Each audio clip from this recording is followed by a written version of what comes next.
Never build yourself a root cellar. Unless... If you're just going to dig a hole in the ground, you should definitely reinforce it. Unless you've got some caliche in your soil like I do, and it pretty well required a jackhammer to get through all this. You see the kind of white tone in there? That's literally Portland cement, naturally, mixed in. And therefore, I've got really solid walls. But I'm no engineer, and you should definitely reinforce the walls. While we're down here, this is only 8 feet by 8 feet and maybe 12 feet deep. This is enough space to store food for a small family.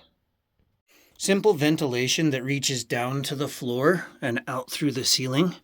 And another vent that's at the top, even with just a little tiny fan powered on this battery. And there's just a little light. There's a 100-watt solar panel out there.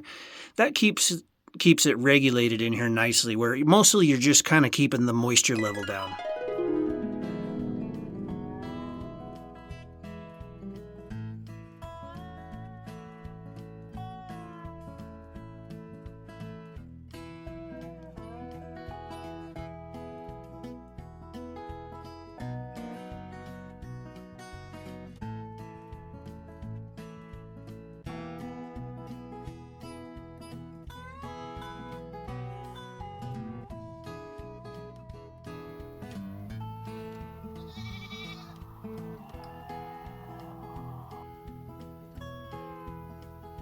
Tarp that I can fold down in there and tack it to the lumber. And when I started the project, I went down a few feet and the caliche was just so hard in this spot that I thought I had no other choice but to build sandbags and go up and then just build a large berm around them. So when I'm finished, there should be about 2 to 3 feet outside of the sandbags on the 4 feet that is technically above ground. But when you're outside, you can see this berm really covers it pretty well. So we'll just have to make a manhole, like a lid cover, and then everything's going to get covered. I think these are channels that when you overlay the roofing, these go on top and lock it down like a rib. And so, there's 1, 2, 3. I just pieced them together, made a shelf. These would be really good for putting onions or something in them.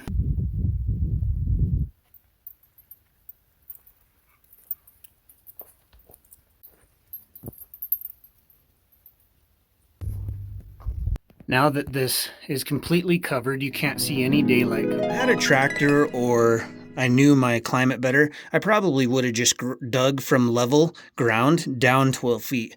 But I wound up putting a few feet of sandbags on the side to build this up in order to make it tall enough for me. And all I did is put down sandbags, made them as flat as possible, put down barbed wire between every layer, and about every 3 layers, I pounded rebar down to make sure that everything would stand nice and sturdy. And well, this has been here for, at least 4 years now. And this was all just scrap material up here. So you could definitely build it nicer than I did. I just didn't have more than $10 and a pot to piss in. So just some nasty scrap railroad ties with a tarp on top covered in dirt and a simple hole. The lid is insulated and that does the trick. I've put produce in here every fall. I harvest the most during fall, and I've put as many as 40 spaghetti squash in here, and they lasted all the way through till the next summer, before they were just barely starting to go bad at all. You've got to know what your water table is. If you dig down 3 feet and there's water, that's not going to work very well for a root cellar. In my case, there's just none anyway. And having a berm built up around things like this prevents any water, even though I've got this nice ditch that brings water to my pond and puts thousands of gallons in it. No water gets in because, well, it just really can't. And it's not enough to really saturate through the walls. Here's another example of building up berms around a hole in the ground, and therefore it doesn't flood, even when it rains real hard. Otherwise, digging a root cellar is pretty rudimentary, really. And of course, like I said, you could upgrade it, do a whole lot better. But just a hole in the ground with a lid on it allows me to store produce down there that will never freeze no matter how cold it gets here. And it stays pretty cool during the summer too. I would say maybe the buffer's about 30 degrees. It's not perfect, but it's large enough to do everything that I need it to. Here's a look at how simple the roof, the panel, the door are. I almost forgot I went down there for rice because I'm making my dog some rice right now. And I've been making myself a lot of rice, so pretty handy to have. And that's how you can make a $10 root cellar.